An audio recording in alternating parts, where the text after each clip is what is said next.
So I'm back at the farm again. It's kind of late tonight. It is like actually 7 or 8 o'clock. I had to come up here and I'm going to stain this deck. We done it earlier. This is the water trailer. We have completely stripped it. We're staining it, and I'm going to have to stain it again, and then I'm going to have to stain it again and again. So I'm going to go ahead and do it again right now, and then tomorrow morning I'll do it again, and then I'll do it sometime tomorrow afternoon again. But we're going to start putting stuff on here. As far as what I have got figured out so far, when you walk up here, your induction tanks will be right here. And then you'll have a pump rack right there with your pumps. You'll have hoses that run underneath the deck to go to the mini bulks, and then from the mini bulks, it'll go up to the pump. The pump will then take it into the induction tanks, which will be like right here again. And with it set up like that, I'll be able to, for one, fit more tanks on here, and then for two, I'll be able to have like basically a straight narrow path just right here to walk onto the deck, and I'll be able to walk right up through here. So yeah, it should work out pretty well from what I think. I'll be able to fit 2 more tanks on here. That'll be great. That's what I need to do, but we're gonna go ahead and stain this thing again.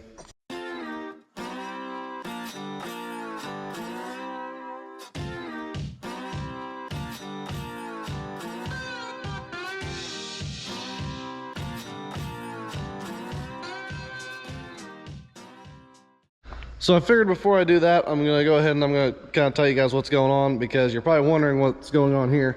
Over the past 2 days, they've pulled in 2 different trucks and worked on them. Got them ready, one of the seed tenders, and then the fertilizer tender for my dad's corn planter. We're going to run fertilizer again this year, so we needed to get it ready. We had the DB60 out. All it's missing right now is 1 row unit. That's at John Deere, and they're working on it. I don't know what's wrong with it exactly. I wish I could tell you, but I have no idea. So we got the Kraus. This is our 42 footer, I think, 42, 43 footer cultivator we got in here. It's got some work needs done to it. Some of these harrows need worked on. We need to put some new spikes in on the back here. And then they're also putting some new shovels on just where it needs it for now. And then once we get going a little bit, we'll go ahead and we'll replace all of them whenever they need it. But for right now, we're just going to do what we need to do. And then whenever the time comes, we'll put more on. Another thing that they're doing here is, see how that one goes up over the top of them? We're probably going to have to take that one off. That one's been on there for quite a while. These end ones here are usually the worst ones. Usually these end pieces on these cultivators usually take the most beating, because that's where your end is. I mean, that's where it's going the fastest. Whenever you turn around, that's where it's hitting things like rocks and all kinds of other stuff. So yeah, these guys have taken a beating, that's for sure. But we are going to replace, we'll probably end up replacing this bar. I know last year we had bent it back mid-year. So, but other than that, this harrow, or these, some people call them Harries, some people call them harrows, or harrows, something like that. And we're just going through and replacing them, just kind of getting them done here. These cylinders up front, or whatever you want to call this thing, this is a cylinder spring mechanism.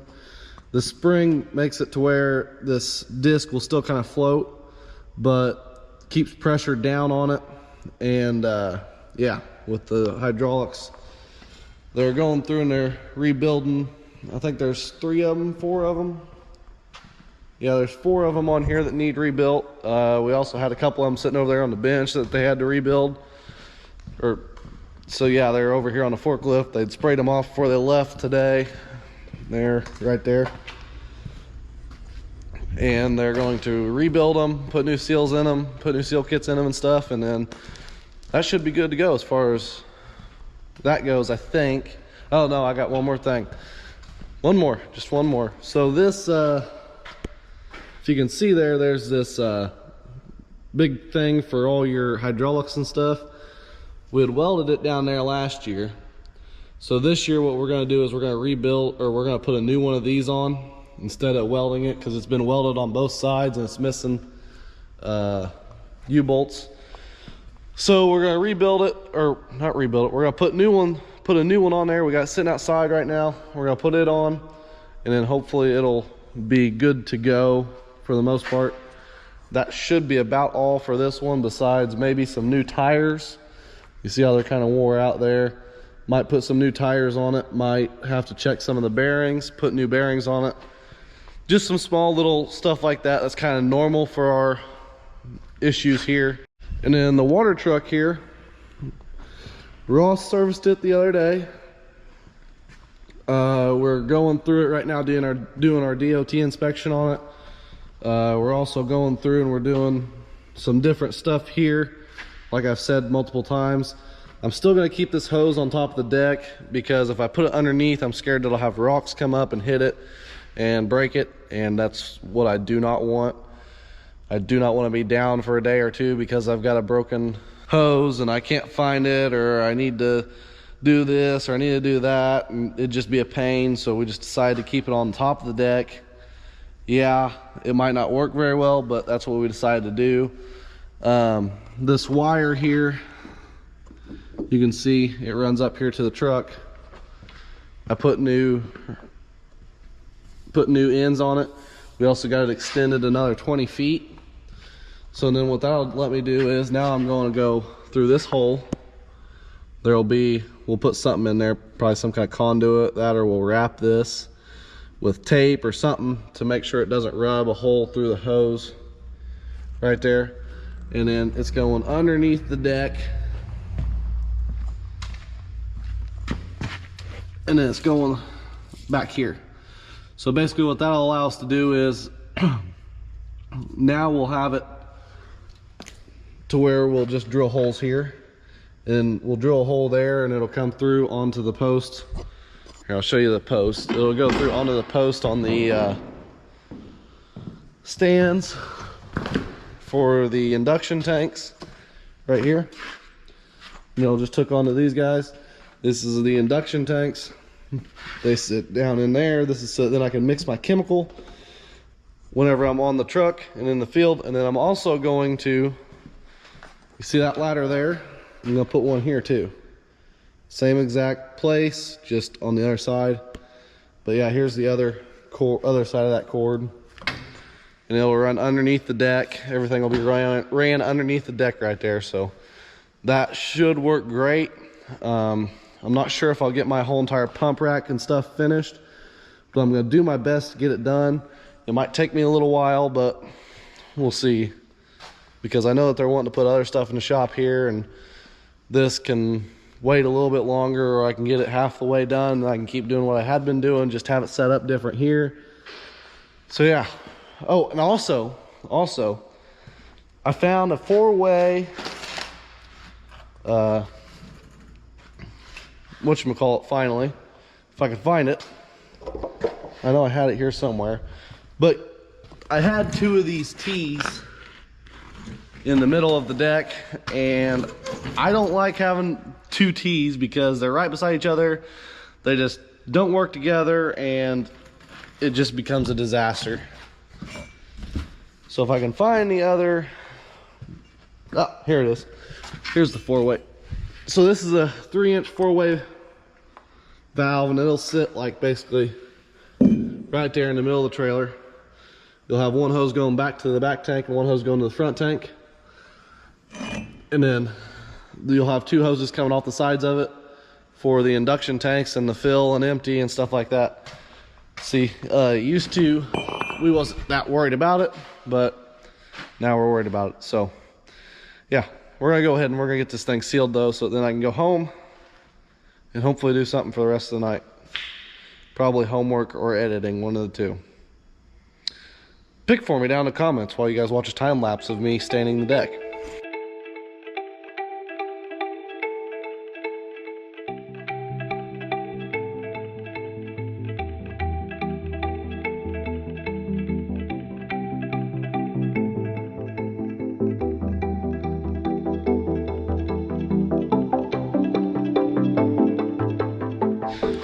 So you might have noticed there that basically all that I was doing was rolling this on with a roller. I was dumping it out of this 5-gallon or whatever you want to call it bucket onto the deck, and then I was just rolling it on. That's how I do it. That might not be how you do it or how you prefer to do it, but that's how I've always done it. Works well. We usually put 4 coats on here, and hopefully 4 coats is enough for it this time. Another thing that we're wanting to do here with this deck or with this truck is we're wanting to take this off because it is destroyed. It got hit. So we're going to take that one off. Probably end up trashing it because it's probably junk. Not really going to come out and say that it's completely junk, but it's probably junk.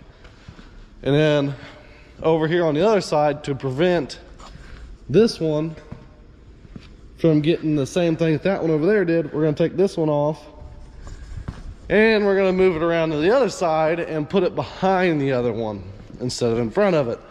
Because whenever they designed this trailer or put this together or whatever, they didn't realize that that box there sits lower than the frame and sticks out. So whenever you take a corner or you go up on a road or something like that, if the frame doesn't drag the ground first, the box does. So we're going to move that other one right here, right in this area, right beside this one on this side. And then hopefully that'll give me a little bit more field storage room. I like having them boxes under there because I can carry a chain with me. If me and Ross are together and Ross gets hung up or I get hung up, we got a chain. So then that way we can get out, or I can pull out the water truck if I need to. Just basically whatever needs to be done. Also, these past couple days we have went through some major shop cleaning. We got all the oil stuff finally combined to the oil stuff. Toolbox, you can walk all the way around it now, whereas like last week you couldn't. So you can walk all the way around the toolbox now. Ross's toolbox is over there. You can walk all the way around it. The shop floor is actually decently clean. Not bad until we got this thing in here and started pulling stuff off of it and throwing things everywhere and made dust and dirt, and yeah, you get the idea. We also took out our DEF tanks that we didn't need in here in the first place. We took out the DEF tanks. We took out one of the tanks that we used for spraying like around grain bins and stuff. We took it and put it in the other old shop there so it doesn't freeze. Just some small stuff like that here and there. Nothing too terribly bad. So another thing that we tend to have problems with on these cultivators is the center frame main travel components there. So this is a lot of weight on 4 tires and 4 different bearings, plus the 2 on the pivot right there. That's 2 more bearings. So what we typically have to do whenever we pull these things in the shop is we usually have to change them bearings. I don't know, I haven't been around them enough since they pulled it in here to be able to tell you if they're going to have to replace them or not. But what that bearing is, it's right up in here, and it goes in between this plate and this plate. It's just bigger there in the middle. That's the only difference. And this is your walker thingy, majigger, we call it a walker. And it's goes back and forth with the ground. Them ones there in the center, whenever they do that and you're driving down the road, you'll have them bearings go out sometimes and you'll lose a tire, you'll lose the center axle, you'll lose something. So we gotta keep an eye on them. We gotta keep a very close eye on them. Before we pull out of any field, in fact, we check all the bearings on the center drive that holds it up whenever you're driving down the road. Especially with how much road travel we gotta do and how far we gotta drive, we have to check that stuff. I mean, we go as far as 55, 60 miles, you gotta check that stuff. That's one thing we've gotta check. Another thing that we might replace, I don't know if they're gonna do it this year or not, but yeah, they probably are. So this is for your level adjustment. So it keeps this thing forward or backwards or whatever needs to be done. This is bent, so they're gonna replace something like that. Replace this one, and I don't know if they'll replace this one or not. And they'll probably beef this up a little bit because it looks like it's starting to crack there around the top. So they might end up beefing that up too while it's in here and getting worked on. Just kind of like a little update as to what's going on here. I got the deck stained. We also ended up reorganizing this too. It was a disaster. It had stuff thrown up there and that didn't need to be here. These don't need to be here either, but we're trying to figure out what we're gonna do with them because this is for the air seeder, so we gotta figure out what we're gonna do with them. But yeah, we cleaned all this up. What we need to do is just get some kind of a way to set all this stuff up here. But then that wouldn't be fair because I'd be the only one that could reach it. Work out good for me, I guess. But yeah, that's kind of what we're been trying to mess with there. We got some of our grease stuff up here.